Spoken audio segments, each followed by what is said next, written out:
Option buying beginner लोगों के लिए, बिगिनर ट्रेडर्स के लिए स्कैम है लिटरली। ट्रेडिंग अगर सीखना हो तो ट्रेडर से सीखो, ठीक है। किसी इन्फ्लुएंसर से कभी भी इन्फ्लुएंस मत हो।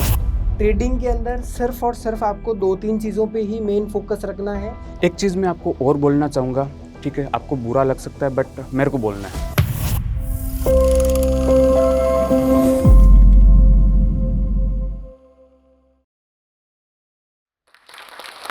तो राम राम सा, मैं नवीन मारवाड़ी ट्रेडर से, और मैं राजस्थान में नागौर नाम के एक ज़िले से हूँ, जहाँ पे डीडवाना अब तो ज़िला बन गया है। और वहाँ से एरिया से स्टॉक मार्केट का नाम काफ़ी फेमस है, काफ़ी कुछ कंपनीज भी आई है उस एरिया से। तो हमने भी 2019 के अंदर, जब हम 12th के अंदर थे, तब नाम सुना था। 11th पास आउट ही हुआ था और 12th में हम आए थे, तो वहाँ पे स्टॉक मार्केट का नाम सुना और हमने इक्विटी से स्टार्ट किया। अभी हमारा तो अकाउंट उस टाइम बन नहीं सकता था, तो दीदी के नाम पे डीमैट अकाउंट ओपन किया। और वहाँ पे है सच जैसे स्टार्टिंग होती है, 200-500 रुपये डाल के आइडिया ऐसे शेयर्स हमने खरीद के फिर देखा क्या मार्केट वगैरह होता है, तो इनसे तो लॉस ही होना था। तो लॉसेस वगैरह देखे कि उसमें भी लॉसेस वगैरह हो रहे हैं कुछ। फिर बाकी किसी को बता नहीं रहे थे, मैं और मेरा दोस्त श्रवण, हम दोनों ने ही स्टार्ट किया था। तो उसने अपने काका जी के नाम पे अकाउंट बनाया और मैंने मेरी दीदी के नाम पे अकाउंट बनाया। अकाउंट बना के हमने ट्रेडिंग स्टार्ट की, मतलब इक्विटी ट्रेडिंग स्टार्ट की हमने डिलीवरी के अंदर। पहले इनिशियली 100-500 हज़ार रुपये डाले, फिर कुछ सेविंग्स थी इधर उधर से, तो 10-12 हज़ार रुपये हमने डाल के कुछ शेयर्स खरीदना स्टार्ट कर दिए। बट उस टाइम हम कुछ अच्छी कंपनीज़ के शेयर्स खरीदना स्टार्ट कर दिए थे, क्योंकि हमें पता चला कि अच्छे स्टॉक्स में पैसा डालेंगे तो सेफ रहेगा पैसा, जैसा कि हमने पढ़ा था यूट्यूब वगैरह से। तो वहाँ पे पैसे डाले, जैसे टाटा मोटर्स के हमने शेयर्स खरीदे उस टाइम, और भी अच्छी अच्छी कंपनीज थी जिन धंधों को हम समझते थे, जो हमारे जैसे एस्ट्रेल है, ऐसे जो जो हार्ड कोर धंधे हैं उनमें हमने इन्वेस्ट किया। और फिर एक चीज़ ऑब्जर्व की कि मार्केट नीचे टूट रहा था, कोरोना आया तब, तो हमें डर भी लगने लगा। बट कोरोना में जैसे जैसे हम उस टाइम तक इतने स्ट्रांग हो गए थे, तो इक्विटी में पैसा, मार्केट हो या इंसान, जाना ऊपर ही है, ये कहीं ना कहीं हमने सुना था। तो उन चीज़ों से लेके हमने वापस वहाँ इन्वेस्ट किया। और कोरोना खत्म होने के बाद मिड ऑफ कोरोना में देखते हैं कि हमारी इक्विटी ग्रो कर गई। तो पढ़ने लिखने में हम बढ़िया थे, तो मार्केट की रिसर्च भी करने लगे कि प्रॉफिट रेशियोज क्या होते हैं, कंपनी की वैल्यूएशन क्या होती है, मार्केट क्या क्या होती है, देश के लीडर्स में पैसा डालना है, ये सारी चीज़ें हमें पता चली। और हमें इक्विटी में हम अच्छा करने लग गए थे। फिर पता चला मार्केट में अपॉर्चुनिटीज़ तो है। तो उसी टाइम आप देखोगे कि सोशल मीडिया पे ऑप्शन बाइंग वगैरह का काफ़ी क्रेज़ था, तो हमने भी देखा कि ये एस्पेक्ट क्या है। तो वहाँ पे ऑप्शंस बाइंग के बारे में हमने पढ़ना स्टार्ट किया कि यहाँ पे तो 10% ऐसे रिटर्न्स बढ़ रहे हैं। तो मैंने क्या किया, 16,000 रुपये का एक बैंक ऑफ बड़ौदा से लोन लिया था, दीदी के नाम पे ही था, तो दीदी के नाम पे लिया वो, और उससे बाइंग स्टार्ट कर दी।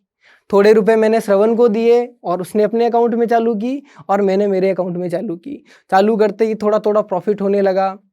और बाद में हमने ऑप्शन बाइंग में देखा कि उसका जो स्टार्टिंग का प्रॉफिट वाला फेज के बाद में उसमें लॉसेस भी देखने को मिले हमें।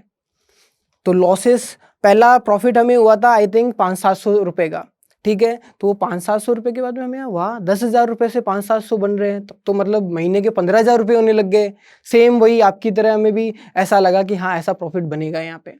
बट एट द एंड आपको पता है रियलिटी मार्केट की ये थी कि बाद में हमें लॉसेस स्टार्ट हो गए। तो लॉसेस की जर्नी तब तक स्टार्ट हो चुकी थी। नई नई स्ट्रेटजीज हम भी देख रहे थे, कभी आरएसआई को पढ़ रहे थे, कभी बॉलिंजर बैंड को हम पढ़ रहे थे, सपोर्ट रेजिस्टेंस, किसी ने कहा कि डिमांड सप्लाई जोन सीखो, किसी ने कहा मूविंग एवरेज वाली स्ट्रेटजी अपनाओ, किसी ने कहा ये 920 की स्ट्रेटजी यूज़ करो।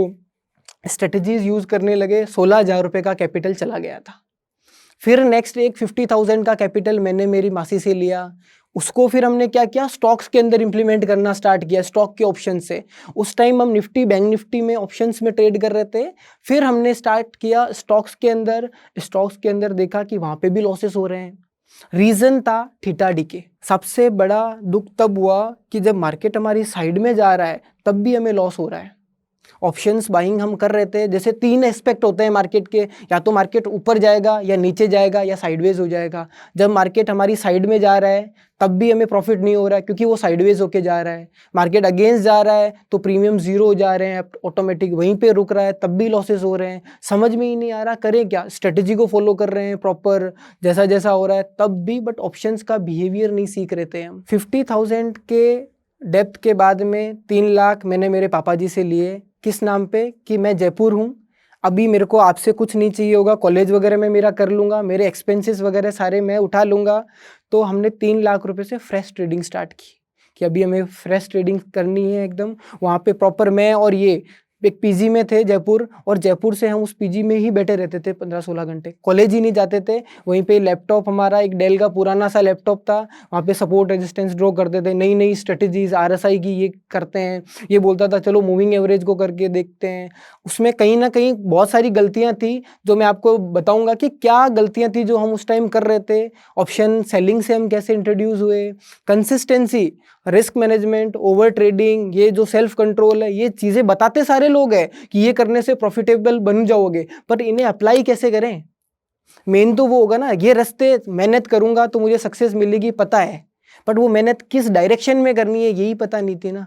हम मेहनत पूरी कर रहे हैं, ऑप्शन बाइंग कर रहे हैं, स्ट्रेटजीज अपना रहे हैं, सारे मेथड्स कर रहे हैं, बट फिर भी सक्सेस नहीं मिल रही थी। क्यों? क्योंकि हम गलत डायरेक्शन पे थे। हमारी मार्केट से उम्मीदें बहुत ज़्यादा थी, और मार्केट में जो जितनी ज़्यादा गलत उम्मीदें करेगा वो बैकएंड का उतना ही आ जाएगा। तो वो 3 लाख सुआ हो गए थे। तो आप भी सोचो, जयपुर गांव से 2 लड़के आए थे, मैं और मेरा दोस्त श्रवण, ठीक है। तो हम आते हैं और मैंने मेरे घर वालों से पैसे ले रखे हैं, तो अभी मैं उनसे मांग नहीं सकता, ना उन्हें बता सकता हूँ कि मुझे ऑप्शन बाइंग में लॉस हो चुका है। तो इसके घर से पैसे आते थे 15,000 रुपये, तो हम उसी पैसों से हमारा दोनों का काम कर रहे हैं। वो हमें एसी वाले रूम में भेज रहे थे घर वाले, और उन्हें पता नहीं हम 2,000 रुपये के रूम में रह रहे थे। और लिटरली ऐसा लग रहा था कि अब क्या होगा, टेंशन होती है करियर की, हम एकदम अच्छे स्टूडेंट्स अपने एकेडमिक्स में, और डर क्या लग रहा है कि क्या होगा अपने करियर का, ऑप्शन ट्रेडिंग के अंदर हम सक्सेस होंगे या नहीं होंगे। तो ये सबसे बड़ा डिप्रेशन जो सब लोगों को होता है। आज आप देखते हो बाइंग के अंदर एक किसी के पास पैसे भी नहीं है, 10 लाख 20 लाख का वो लॉस कर देता है, और वो लॉसेस से हम भी गुजर रहे थे। 3 लाख का वो, 50,000 रुपये वो मासी वाले, 16,000 रुपये बैंक वाले, बैंक वाली की किस्त आती थी 1,600 रुपये की, तो वो किस्त के पैसे और करने हैं।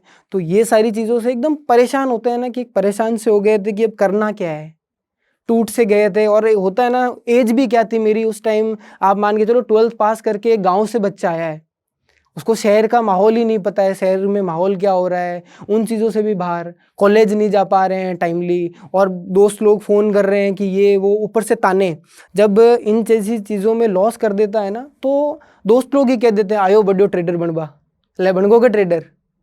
अरे वो ऐसे दिल में चुभती है कि यार मैं तो मेहनत कर रहा हूँ ना, मैं तो स्ट्रेटेजी फॉलो कर रहा था ना, मैंने तो रिस्क मैनेजमेंट की भी किताबें पढ़ी है, मैंने तो वो कैंडल स्टिक सीख लिया, मैंने तो वो सपोर्ट रेजिस्टेंस एंगल्फिंग कैंडल सीख ली ना, अब तो प्रॉफिट होना चाहिए ना, फिर भी नहीं हो रहा है। और सबसे ज़रूरी बात, सही जा रहे हैं मार्केट में फिर भी लॉस हो रहा है। तो यहाँ पे कहीं ना कहीं टूट सा गया था मन। पर होता क्या है ना, दोस्ती होती है ना, वो बहुत स्ट्रांग होती है। मैं और श्रवण जब साथ थे तो सोच रहे थे, मैं बोलता था, ये बोलता था भाई कि हो जाएगा भाई, सब होता है, मेहनत करेंगे, ट्रेडिंग में करियर एक ही साल में थोड़ी बन जाएगा। डॉक्टर बनता है तो उसे 5 साल लग जाते हैं, एक इंजीनियर बनता है तो 4 साल लग जाते हैं, अपने को तो यार 6-7 महीने ही तो हैं अभी ऑप्शन ट्रेडिंग करते। तो इतना जल्दी सक्सेस थोड़ी मिलेगी। तो ठीक था, मान लिया, मैंने बोला कि हाँ भाई अपन मेहनत करेंगे, बट मेहनत का अता पता नहीं है किधर करें, कोई गाइडर नहीं है। आप देखोगे सोशल मीडिया पे बता रहे हैं तो वो प्रॉफिट दिखा रहा है, एग्जीक्यूशन थोड़ी बता रहा है। लिमिटेड रिसोर्सेज थे, अगर हो भी रहा है तो मान लो अगर कोई करा भी रहा है तो उसके कोर्सेज ये भारी भारी, पहले से लॉसेस में है, करे क्या। और सोशल मीडिया पे होता ऐसा है कि इन्फ्लुएंसर्स ज़्यादा है, ट्रेडर लोग कम थे। जो असली ट्रेडिंग करते थे, हम 1-2 डेस्क भी गए थे, हम 1-2 डेस्क के आसपास गए, उन्होंने एंट्री नहीं है कि क्या हुआ, कुछ नहीं होता यहाँ पे, तो कुछ बता ही नहीं रहा। ऊपर से एज फैक्टर, छोटे छोटे बच्चे, मासूम मासूम सी शक्ल के, कौन स्टॉक मार्केट सिखाएगा भाई। और सिचुएशन ऐसी थी कि वो 1,600 रुपये वाली किस्त का भी सोचना पड़ रहा था, और हर चीज़ बाहर भी जा रहे हैं तो पैसा तो शहर के अंदर तो बात बात का पैसा लगता है, जैसे मारवाड़ में हमारे कहते हैं कि अठे तो बात बात को रुपये लगे। तो मैं गाँव आड़ा छोरा, तो मान अति मतलब ऐसा डिप्रेशन वाला, तो आपको ये मामला बताऊं, आप खुद जो लोग मेरे को अगर आज देख रहे हो, कहीं ना कहीं आपकी भी ऐसी जर्नी रही होगी, क्योंकि ट्रेडर लोग ही हो आप सारे। तो आपने एक चीज़ ऑब्जर्व किया कि बाइंग के बाद में, लॉसेस के बाद में आदमी टूट सा जाता है, वो बात ही नहीं सुन रहा किसी की, उसे कुछ समझ में ही नहीं आता, कोई कुछ कह रहा है तो भी उसे समझ नहीं आ रहा, बट कॉन्फिडेंस रह रहा है कि कुछ ना कुछ तो होगा। हमेशा ही एक ट्रेडिंग पार्टनर जरूर होना चाहिए, अकेला आदमी बहुत कुछ गलत कदम भी उठा सकता है। आप सुनते ही होंगे किसी को 40 लाख का 30 लाख का लॉस हुआ और उसने सुसाइड कर लिया। ये सारी चीज़ें एक पर्सन के अकेला, एक मारवाड़ में कहावत है कि एक लो मन शैतान को घर हुए। अगर अकेला पर्सन है तो वो कहीं ना कहीं डरता रहता है अंदर, क्या होगा क्या नहीं होगा। अगर मैं अकेला रहता और मेरे ऊपर 7 लाख का लॉस है तो मैं टूट सा नहीं रहूँगा क्योंकि कैसे कवर होगा। बट श्रवण था मेरे साथ तो ऐसा हुआ कि कर लेंगे भाई, कुछ ना कुछ तो होगा ही। तो उस बीच में हमने चीज़ें नई स्टार्टिंग की, फिर यहाँ तक लॉसेस करके परेशान हो गए थे, टूट से गए थे। अभी जो ऑप्शन हेजिंग है इससे हम कैसे इंट्रोड्यूस हुए, ऑप्शन सेलिंग से कैसे इंट्रोड्यूस हुए, ऑप्शन सेलिंग हेजिंग में भी हमें लॉसेस हुए हैं। आर्बिट्राज वाली स्ट्रेटजीज और अभी मैं आगे एक्सप्लेन करेगा, श्रवण करेगा आपको एक्सप्लेन कि जो हमने स्ट्रेटजीज की हेजिंग में भी हमें लॉसेस हुए। फिर हेज से हम इंट्रोड्यूस कैसे हुए, आज हम एक प्रॉफिटेबल ट्रेडर है। किसी को भी हम शान से बोल सकते हैं कि हम ट्रेडिंग करते हैं भाई, हम एक बाई प्रोफेशन ट्रेडर है। घर वाले भी अभी खुश हैं। घर वालों को उस टाइम तक जब हल्का हल्का तो पता चलता ही है, तो पापा जी को मेरे लिटरली, मैं पूजा इंटरनेशनल एकेडमी में पढ़ता था तो मेरे टॉपर रहा हूँ मैं 10th-12th का। जब उन्हें पता चला कि नवीन तो था को शेयर मार्केटर करवा लाग गए, बिन तो ISRS बननो है, तो लिटरली ऐसा हुआ। उन्होंने मेरे को कॉल किया कि क्या कर रहा है तू। मम्मी बोलती है कि बेटा कहीं वो नौकरी की तैयारी करेगे। मैं तो कर रहा हूँ कि हाँ मम्मी अभी कर रहा हूँ, अभी ग्रेजुएशन नहीं हुई है मेरी। सबको ऐसे नानी अलग से बोल रहे हैं। घर वाले मारवाड़ में होता है ऐसा कि थोड़ा सा सरकारी नौकरी के लिए भी कहीं ना कहीं हर जगह ही होता है ऐसा कि बोलते हैं। तो हमने भी ऐसे ही बोला जा रहा था, प्रेशर आ रहा था पीछे से। तो अभी हम एकदम कॉन्फिडेंट होके कह सकते हैं। अभी लोग बाग जब फैमिली फंक्शंस होते हैं तो वहाँ पे पूछते हैं कि बता ये जो हेजिंग वगैरह करता है ये कैसे करता है, क्योंकि आज की टाइम में आप देखोगे हर तीसरा आदमी लॉस से कर बैठा है। आप देखोगे अपनी फैमिली में भी सारे लोग अभी ट्रेडिंग को जानते हैं। उन्होंने कहीं ना कहीं निफ्टी, बैंक निफ्टी में उन्हें पता नहीं है ट्रेडिंग क्या होती है, कॉल क्या होता है, पुट क्या होता है। बस मार्केट ऊपर जाएगा तो बाई करना, कॉल बाई करना है, मार्केट नीचे जाएगा तो पुट बाई करना है। ये अभी तक का जो पार्ट था ये एक टूटे हुए दो लड़कों की कहानी थी। अभी कैसे हमें एक नया रास्ता मिला, कैसे आप भी उस रास्ते को फॉलो करके अपने पैशन को, ट्रेडर बनने का पैशन है उसको कैसे ट्रू कर सकते हो। मैं श्रवण बताएगा आपको कि कैसे हमने हेजिंग स्टार्ट की और आगे की हमारी जर्नी क्या रही। तो ये श्रवण है मेरा ट्रेडिंग पार्टनर, मेरा बेस्ट फ्रेंड। 4th क्लास से हम दोनों साथ हैं और कोई कहता है कि 10 साल से ज़्यादा किसी दोस्ती को हो जाते हैं तो उसके बाद में वो दोस्ती जन्म जन्मांत तक रहती है। थैंक यू नवीन। इसके बाद में हुआ क्या कि कोई इवेंट था घर पे और हम घर पे गए हुए थे, तो पापा से यूं ही बात कर रहे थे और मेरी और पापा की अच्छी बनती है, मतलब एज ए अच्छे दोस्त की तरह। ऐसा नहीं था कि नॉर्मली जो होता है हमारी बढ़िया बनती है। तो मैं पापा को, पापा यार थोड़े पैसे दो ना। तो बोले ठीक है ले लेना, बट किसके लिए चाहिए तेरे को। तो मैंने बोला कि ऑप्शन ट्रेडिंग करके कुछ होता है, बाइंग होता है उसमें, और दिन के पैसे डबल भी हो जाते हैं, 5 गुना भी हो जाते हैं। तो काफ़ी देर सोचे और बोले कि यार देख पैसे मैं तेरे को दे दूंगा, बट मेरे को 100% विश्वास है कि यहाँ पे फिर तू लॉस करेगा। बट मेरे पापा को मार्केट का और ऑप्शन ट्रेडिंग का तो कुछ पता भी नहीं है, लेकिन वो जिस कॉन्फिडेंस से मेरे को बता रहे थे और जैसे मैं उनके साथ में रहा हूँ, वो एक बिजनेसमैन है, तो मेरे को लगा कि शायद ये सही बोल रहे हैं। ठीक है, तो फिर उन्होंने मेरे को एक्सप्लेन किया कि देख जो भी होता है, अगर आप धंधे में उतर रहे हो तो कोई भी चीज़ को ले रहे हो तो उसको एज ए सट्टे की तरह, मतलब जैसे तू बोल रहा है ना, वो एक सट्टे की भाषा है। जो बिजनेस होता है उसमें ऐसे रिटर्न नहीं आते हैं, उसमें कांस्टेंट रिटर्न आते हैं, कुछ 2 4 5% पर मंथ के हिसाब से रिटर्न आते हैं। हाँ वो 10% तक जा सकते हैं, बट डबल 5 गुना ये तो एक सट्टे वाली भाषा हो गई। उसके बाद में मैं आया और एक ऐसे पर्सन से मेरे को मार्केट सीखने को मिला जो कभी मार्केट में आए ही नहीं थे, जिन्हें मार्केट कभी पसंद भी नहीं था। मेरे पापा को मार्केट बिल्कुल पसंद नहीं है, लेकिन फिर भी आज मैं यहाँ पे खड़ा हूँ, मार्केट में सक्सेसफुल हूँ, सिर्फ उनकी वजह से। कारण क्या है, क्योंकि उन्होंने मेरे को बता दिया कि मार्केट को एज ए तुम बिजनेस लो, तुम सक्सेस हो जाओगे। फिर हमने कई सारी चीज़ें निकाली कि कैसे कैसे इसको धंधे की तरफ ले सकते हैं, कैसे कांस्टेंट कुछ रिटर्न बनाया जा सकता है, भले ही वो कम हो, वो 2 3% ही हो।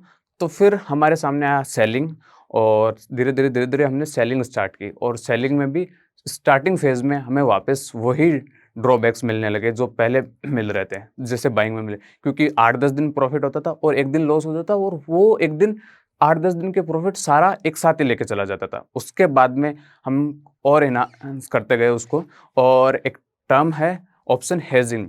तो ऑप्शन हेजिंग स्टार्ट की, और उसके बाद में ऐसा नहीं है कि ऑप्शन हेजिंग स्टार्ट करते ही बहुत कुछ 360 डिग्री चेंज हुई, उसमें भी हमें काफ़ी मेहनत करनी पड़ी। और हुआ यूँ कि हमने बड़े लॉसेस, ऑप्शन हेजिंग में भी ऐसा हुआ है कि पर ट्रेड हमें 6-6, 7-7 लाख के आस एक ट्रेड था, उसमें एक ही ट्रेड में 6 लाख का लॉस मिला था हमें। ऐसा नहीं है कि आप कोई पर्टिकुलर चीज़ कर रहे हो, उसकी एक लिमिट होती है, वहाँ तक तो वो प्रॉफ़िट देती है। जब हमारे यहाँ पे एक वर्ड है अनिति, जब आप अनिति करने लगते हो ना, तो आप कुछ भी कर लो, आपको लॉस ही होगा।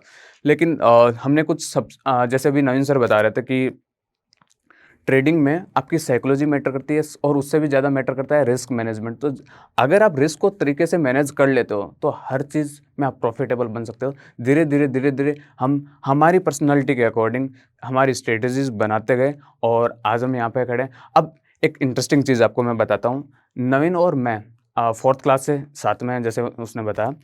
तो इसमें क्या हुआ ना कि हम साथ में खेले हैं, साथ में बड़े हुए हैं, और साथ में ही हमने ट्रेडिंग सीखी है। बट उसकी और मेरी पर्सनैलिटी कहीं न कहीं थोड़ी बहुत अलग थी, और आज हमारी ट्रेडिंग स्ट्रेटजी वो काफ़ी अलग है दोनों की, ठीक? तो हमेशा ही आपकी ट्रेडिंग स्ट्रेटजी होती है, वो आपकी पर्सनैलिटी पे डिपेंड करती है। तो हमेशा खुद को एक्सप्लोर करो। एक चीज़ याद रखना, अगर आप किसी की ट्रेडिंग स्ट्रेटजी कॉपी करने लगे, तो आपके अंदर जो पोटेंशियल ट्रेडर है, वो वहीं पे ख़त्म हो जाता है। एक चीज़, जब आप इस फेज़ से भी निकल जाते हो, उसके बाद में भी आपके साथ एक चीज़ होती है। जैसे यहाँ मैं खड़ा हूँ, और यहाँ पे एज ए बिगनर ट्रेडर, और यहाँ पे एज ए प्रोफेशनल ट्रेडर। तो यहाँ पे मैं कुछ ना कुछ काफ़ी सारे एक्सपेरिमेंट करूँगा, काफ़ी डाटा निकालूंगा, काफ़ी रिसर्च करके एक मेरी ट्रेडिंग स्ट्रेटजी बनाऊंगा। और उसके बाद में क्या होगा, मैं यहाँ से चलूँगा, और यहाँ से कुछ देर चलने के बाद में आपको एक लूजिंग स्ट्रिक मिलेगी।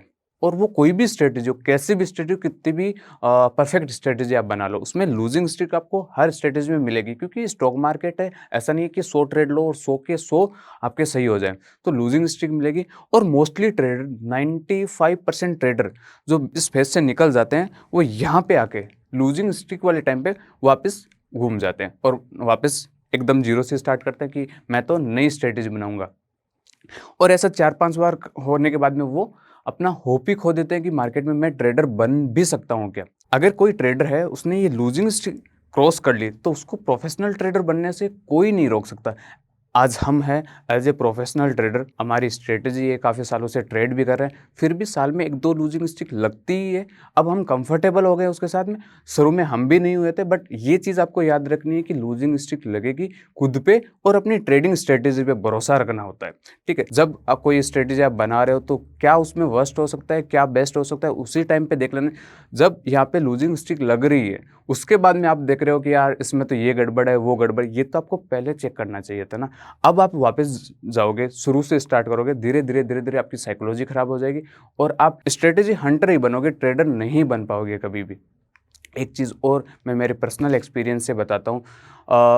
मैं कोई इन्फ्लुएंसर नहीं हूँ, मैं एक प्रोफेशनल ट्रेडर हूँ और फुल टाइम ट्रेडर हूँ, ठीक है? तो याद रखना कि ट्रेडिंग अगर सीखना हो तो ट्रेडर से सीखो, ठीक है? किसी इन्फ्लुएंसर से कभी भी इन्फ्लुएंस मत हो अगर ट्रेडर बनना है तो। जो ये चकाचौंध की दुनिया है, ठीक है, ट्रेडिंग एज ए प्रोफेशन बहुत हेक्टिक प्रोफेशन होता है, इतना आसान भी नहीं होता। बट हाँ, ऐसा नहीं है कि वो कोई इम्पॉसिबल है और बहुत मुश्किल है, वो रीचेबल है, बन सकते हो। अगर मैं 23 में प्रोफेशनल ट्रेडर बन सकता हूँ, तो आप भी बन सकते हो। जो जीरो से, एक रेगिस्तान से कोई लड़का आके अगर 23 साल की उम्र में अगर ट्रेडर बन सकता है, तो आप भी बन सकते हो। एक चीज़ मैं और बोलना चाहूँगा कि जो आप मेहनत कर रहे हो, वो सही डायरेक्शन में करनी चाहिए। जैसे मैं पहले जो भी मेहनत कर रहा था, पहले बहुत ज़्यादा मेहनत करते, 16-16, 17-17, 18-18 घंटे भी हमने काम किया जब हम बाइंग करते थे। अब भी करते हैं, अब भी हम मेहनत करते हैं, बट उस टाइम पे जो मेहनत कर रहे थे, वो गलत डायरेक्शन में कर रहे थे। अब जो मेहनत कर रहे हैं, जो पापा वाला एक इंसिडेंट हुआ था, उसके बाद में जो मेहनत हो रही है, वो सही डायरेक्शन में हो रही है। तो हमेशा ही आपकी जो डायरेक्शन होनी चाहिए मेहनत करने की, आप डायरेक्शन, सही डायरेक्शन में अगर आप मेहनत करते हो, तो डेफिनेटली रिजल्ट बेटर आते ही है। एक चीज़ मैं और बोलना चाहूँगा, हो सकता है आपको बुरा लगे, बट कोई दिक्कत नहीं, ये सच्चाई है, ठीक है? और बिगिनर ट्रेडर के लिए ऑप्शन बाइंग शुद्ध पाप है। आप अपने साथ गलत कर रहे हो, और ट्रेडिंग में तो गलत कर ही रहे हो, ठीक है। एज आपको 4-5 साल हो गए, मेरे को 5 साल हो गए, अभी भी ऑप्शन बाइंग करने का अगर मेरे को कोई बोले तो मेरे को यूँ लगेगा यार ये तो मैं नहीं कर सकता। हो सकता है आपके साथ सेट हो सके वो, लेकिन वो 5 से साल बाद में। 10,000 में से कोई एक ट्रेडर बनता है, लाख में से कोई एक ट्रेडर बन सकता है ऑप्शन बाइंग में। तो ऐसे रेशियोज़ के साथ जाना ही क्यों है, जब 100 में से 2-4 ट्रेडर बन सकते हैं ऑप्शन सेलिंग में। और ट्रेडिंग एक मनी रिलेटेड बिजनेस है। ट्रेडिंग में जो भी प्रॉफिट लॉस दिख रहा है वो एकदम सामने दिख। अब मेरा जो फैमिली बिजनेस या जो भी कोई भी बिजनेस होता है उसके अंदर एक प्रोसेस के बाद में पैसा आता है, तो हमारा डायरेक्ट वहाँ पे कोई इमोशन नहीं जुड़ा। यहाँ पे 50,000 प्लस दिख रहे हैं, वो एकदम से 25,000 नेगेटिव दिखने लगे या फिर 25,000 पॉजिटिव भी दिखने लगे, तो अपन क्या सोचते हैं इस बार 50,000 पॉजिटिव आएगा तो मैं निकाल दूंगा, जिसमें आपका टारगेट उस ट्रेड से 1 लाख का होता है। और जब बात लॉस की आती है तो बड़े बड़े लॉसेज में भी आप उस ट्रेड के अंदर बैठे रहते हो। देखो एक नॉर्मल सा कॉन्सेप्ट है, मैं काफ़ी ऐसे ट्रेडरों से मिला हूँ जिनकी कई पीढ़ियाँ स्टॉक मार्केट में है और वो ट्रेडिंग करे, तो वो एक ही बोलते हैं कि श्रवण 100 ट्रेड में से 95 ट्रेड सबके एक्सेप्टेबल होते हैं, वो 5 ट्रेड होते हैं जहाँ पे उसके इमोशन कंट्रोल नहीं हो पाते, वो लॉस में आ जाता है और फिर वो उस लूजिंग ट्रेड को होल्ड कर लेता है। तो 60 से 70% लॉस का अगर पार्ट देखें तो मान लो आपको लाख रुपए का लॉस हुआ है तो 60 से 70,000 तक लॉस उन 4-5 ट्रेड में हुआ है। तो अगर आप 4-5 ट्रेड को अगर ठीक से कर लेते हैं, मैंने तो अपनी डेस्क में सिस्टम क्या कर रखा है कि एक आरामा सिस्टम बैठा रखा है। इंट्राडे के अंदर आप 0.7% का लॉस करते हो तो you will be out from the desk for that day. जैसे ऑप्शन सेलिंग की बात करते हैं, पिछले साल 2 साल से एक ट्रेंड आया कि अपन तो थीटा ट्रेडर बनेंगे, थीटा को अपन खाएंगे, थीटा रिसीव करेंगे, कोई भी ऑप्शन सेल करेंगे उसमें थीटा रिसीव कर। एज ए ऑप्शन सेलर आपको एक लंबी दूरी तय करनी है तो आप थीटा को इग्नोर कर सकते हो। आप या तो डायरेक्शनल ट्रेडर बन जाओ ऑप्शन ट्रेडिंग के अंदर ही, या फिर आप वेगा पे फोकस करो अगर आपको ऑप्शन सेलिंग में एक लंबा करियर बनाना है। थीटा हमेशा ही आपका एक बाई प्रोडक्ट रहना चाहिए, थीटा आपको हर बार मिलता रहेगा। बट याद रखना कि अगर आप थीटा पे जिस दिन फोकस करने लगे, ठीक है, ऑप्शन सेलर मेरी बात से कनेक्ट कर पा रहे होंगे, नए ट्रेडर आई थिंक नहीं कर पा रहे होंगे। जब आप ऑप्शन ट्रेडिंग में थीटा पे अगर फोकस करने लगे एज ए सेलर, उस दिन ये मान लेना कि आप एक लंबी जर्नी नहीं तय कर सकते और अच्छे प्रॉफिटेबल ऑप्शन सेलर या हेजर नहीं बन सकते। तो एंड में मैं एक बार नवीन को बुलाना चाहूँगा। तो हमारी ये हेजिंग की जर्नी आपको श्रवण ने काफ़ी अच्छी बताई होगी और आई होप आप सबको एक मोटिवेशन मिला होगा कि कैसे आप भी हमारी तरह एक ऑप्शन सेलर, एक ऑप्शन हेजर बन के फुल टाइम प्रोफेशनल ट्रेडर बन सकते हो। देखो मैं कुछ ट्रेडिंग में कोई ज़्यादा लंबी चौड़ी कहानियाँ नहीं है। ट्रेडिंग के अंदर सिर्फ और सिर्फ आपको 2-3 चीज़ों पे ही मेन फोकस रखना है।